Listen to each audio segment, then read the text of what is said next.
and then the conversation that you and I had today, there's a level of understanding that you and I we grew up in, because you and I both entered the military at a young age, both went into special operations at a very young age. That was my whole adult life. So today we are all being asked to do more with less, and the stress is compounding. Look, we have to do something about this, or people are going to crack under pressure. As leaders, we got to look at all the different options of how do we prepare our people for the path ahead when we don't necessarily know what the path will entail. If not, we are going to lose our best players. We're going to lose our top leaders to the competition. I honestly can't stand the thought of this happening to our warriors and to those who lead our warriors, those people who have chosen to serve, protect, fight, and defend for other people's freedom. So I went on a mission to help find an answer. I found this amazing clip from Jocko Willink. If you haven't met Jocko or heard about Jocko, that's probably pretty rare, but let me just get you up to speed. He wrote a book. He was a co-author of a book with Leif Babin called Extreme Ownership. And he talks about these key principles, these laws of combat. Jocko is a world-renowned leadership expert and trainer. And today, I believe this clip that we're going to pull up in just a second is really going to help you begin to unlock greater strength and confidence on your team today. It turns out that Jocko actually has 3 key insights that I took away when I watched this clip myself. Again, I'm on a mission for you. I'm looking for the absolute best things out there from industry leaders to see how have they built iconic teams. So today, I'm going to share them with you.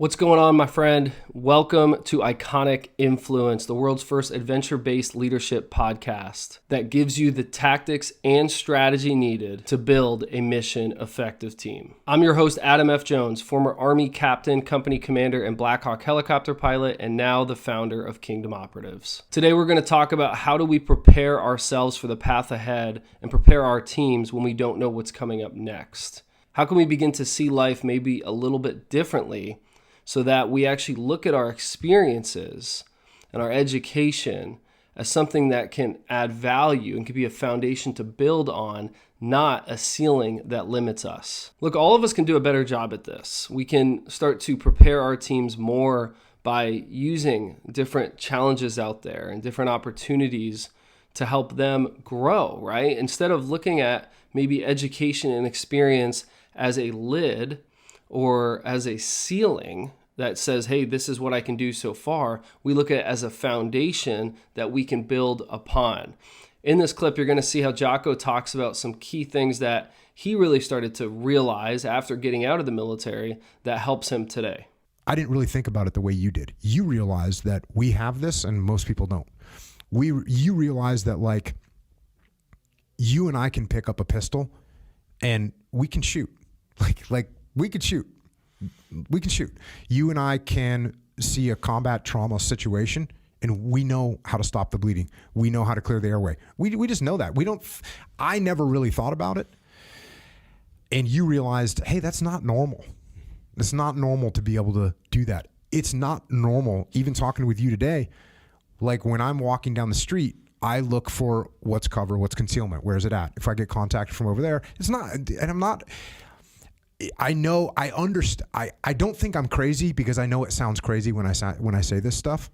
And I think when people are crazy, it's when they don't realize how crazy they sound. So I realize I sound crazy. But when I walk down the street and I look around and think, oh, like there's a concrete wall over there that I could easily get behind if there's fire from that direction. Like those are just normal thoughts. And I think that you and I grew up where we have these thoughts to us are normal. And I don't think a lot of people think like that. So I think just starting to think about these things in all aspects of your life is extremely important. And I think if you are going to be more prepared, I think it's to just simply start thinking more about being prepared than you do right now. Most people aren't thinking about that. You and I, at least, well, maybe I can't speak for you on this, but You run out of water before in the field? Have you ever run out of the water before in the field? Yeah. Have you ever been lost in the field? Yeah. Have you ever had some of your machine gunners go Winchester in the field? Yep. You know, like these are things where we had those things happen to us and never want to have them happen again. Mm-hmm. Most people don't have that benefit. You know, like you've seen guys get shot. You've recognized the medics saving their lives. So seeing these things and being in these situations, I think is very beneficial, and it makes us think that way. Whereas in many cases, I think civilians don't. And listen, man, it's 1% of the population. I don't hold anything against people that didn't join the military. Good for you. Go and do something else. But you unfortunately didn't get this training. That's all it is training.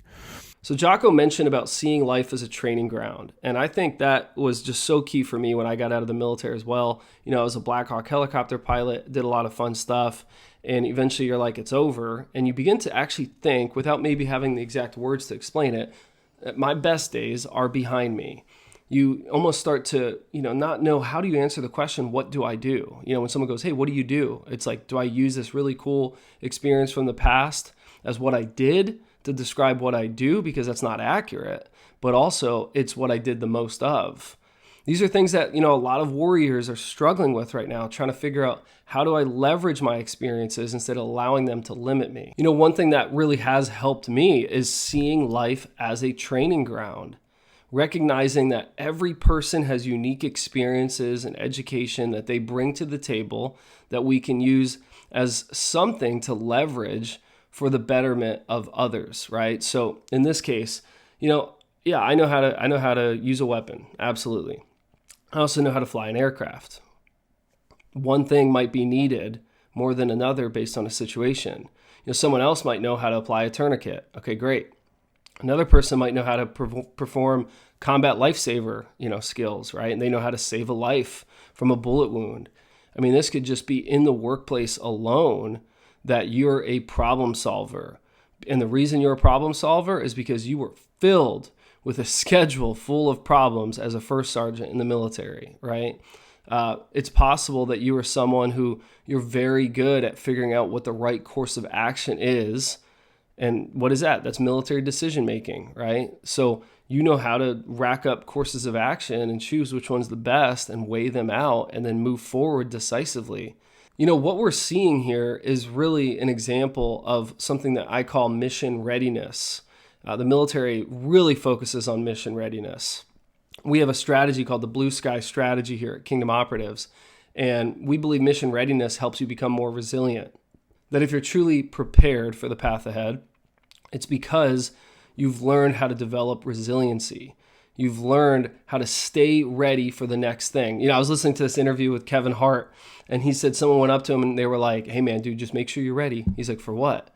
Dude, just make sure you're ready. And this was like early on in his career. And he goes, for what? What am I going to be ready for? And they said, you just got to be ready. And I really do believe if you want to raise your confidence, get more prepared.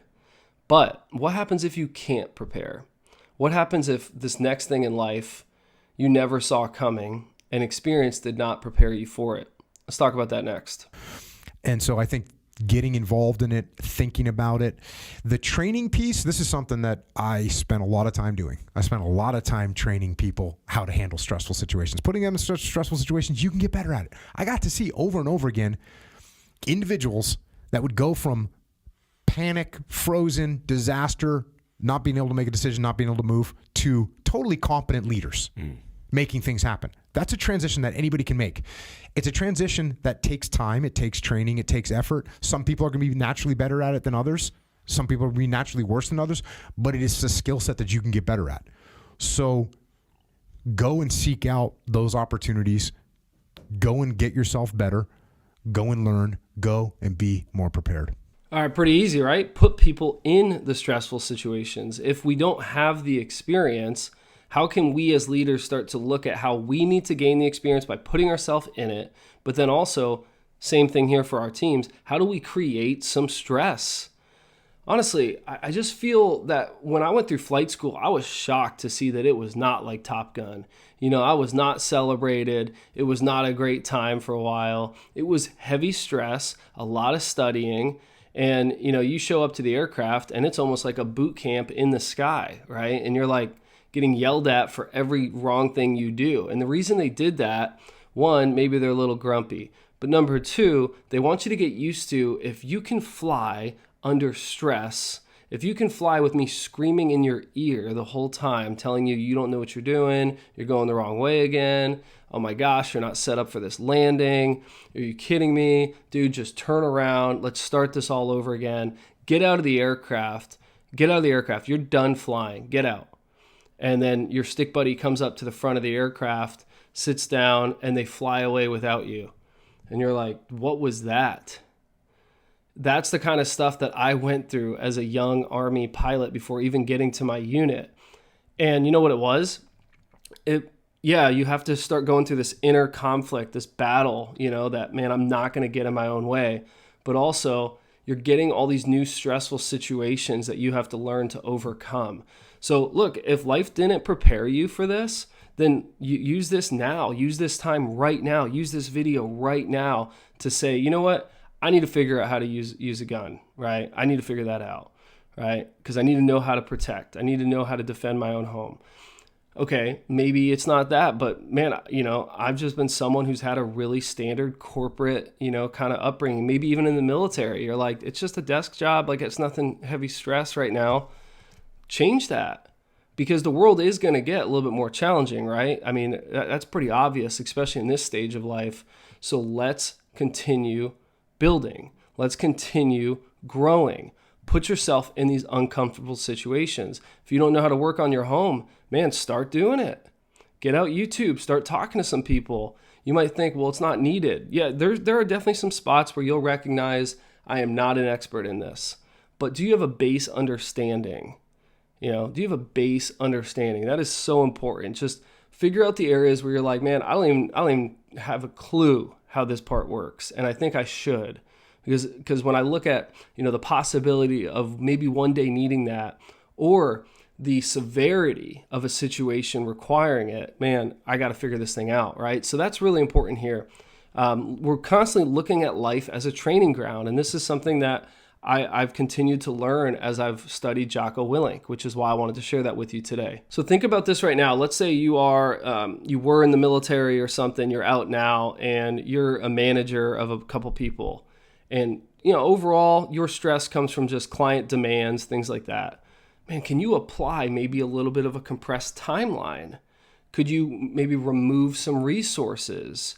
Like, what can you do to get your team used to working under higher stress situations? And it doesn't need to stay that way. You could even say, hey guys, this next week, we're going to do a little exercise. We're going to see how good we really are. And then you start to almost artificially come up with some constraints. Maybe there's a key person on your team who always knows all the answers. And the thing is, this week, that person doesn't talk on any meeting and no one can ask him any questions. And that's going to help you identify if there's a person who is a single point of failure. And you're like, all right, hey, look, you're a single point of failure, especially in these areas. I need you to start training them up. So this is just another thing that helps us prepare ourselves for the path, especially if we don't know what's coming up next. Okay, so for this third insight, man, this is so important. Okay, listen really closely, because I think without this, we don't have the full picture. We don't really know how to prepare our teams for the path ahead. How do I build trust with you? Well, what I do is I give you a project. And instead of me giving you a project and then saying, hey, here's how I want you to do this, and here's how I want you to do the next part, instead I say, hey, here's a project. Let me know how you want to do it. And then you go figure out how you want to get done. And I don't micromanage you, and I don't ask you a million questions about and tell you, no, don't do it like that, do it like this. I let you do it. And what does that tell you? That tells you that I trust you.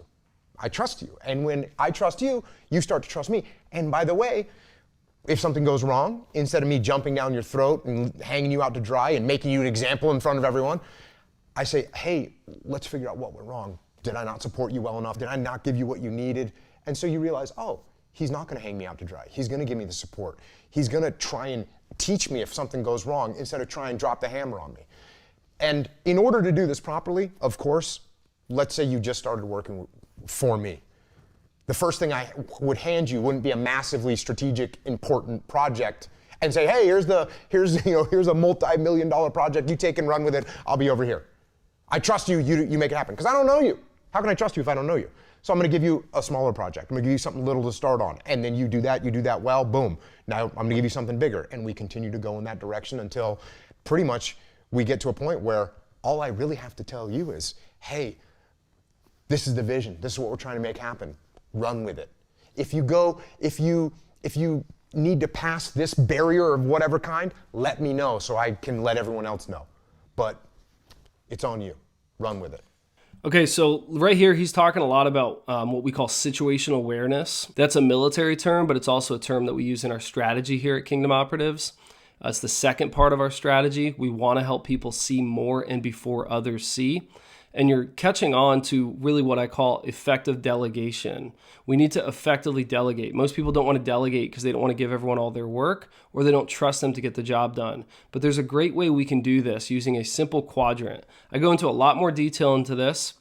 And if you keep listening to Iconic Influence, we'll share with you more. But the first thing is to actually see these opportunities and these challenges as ways to train your team by giving them a project, okay? Saying, hey, this next thing coming up, this is yours. You're leading this. And you change who leads different initiatives. So let's say you got to get some vehicles ready. You pick a lead, you say, hey, this person, you're getting these 5 vehicles ready. You're responsible for that.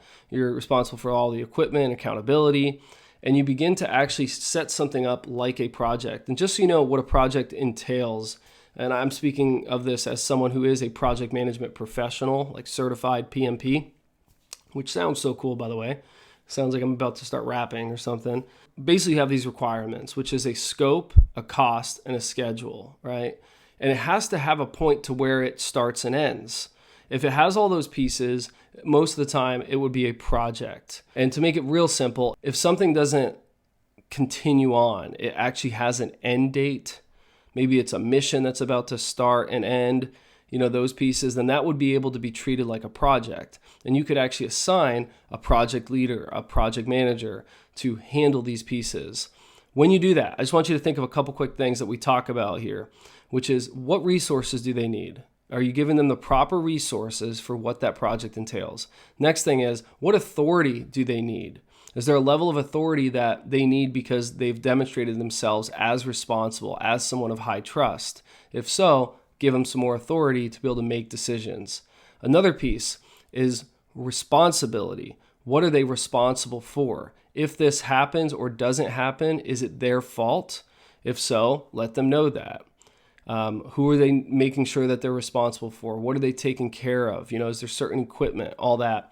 And then lastly, what reporting requirements make sense for them to keep talking to you? Saying, hey, once a day you give me an update, once a week you give me an update. These are the things I need to update on. And then you just continue to scale these pieces, okay? So when someone has low trust, you're going to go low responsibility, low authority, a lot of resources, and very high reporting requirements. I know I'm flying through this. If I had more time with you, I would go through it in depth. Here at Kingdom Operatives, we focus on effective delegation a lot. So if you stick with me, I promise you, you're going to learn a lot more. And as some of our programs are shared with you, you'll be able to go deeper. But those are 4 things I want you to think about and that Jocko is kind of alluding to here, right? He might not use that exact matrix, but he is thinking through this strategically every time. That person, what training do they need? That person, what experience do I need to make sure I give them? What stress do I need to apply to a situation because I need to get them used to handling it more? If these things are done, then you got the 3 key insights that we need to be able to prepare our team for the path ahead, right? That was the whole goal of this episode. That's why I went on a mission for you to find these answers. And I felt like Jocko Willink was the best place to look. This guy knows what it's like to operate under high stress. If you've been with us for a while, you know that you need a letter of the day. The KO code word letter is N, as in November. The letter N. Every single episode, we give you a letter that unlocks eventually one rare training that only you will have access to, and those who do the work like you. Today's discussion is all aligned to what we call the Blue Sky Strategy, which is a 3-part strategy that helps you build more influential, effective, and resilient teams. So it's been an honor being able to be with you today. I hope this episode added tremendous value. If you haven't subscribed yet, please do so. Share it with someone else. And until next time, continue mission.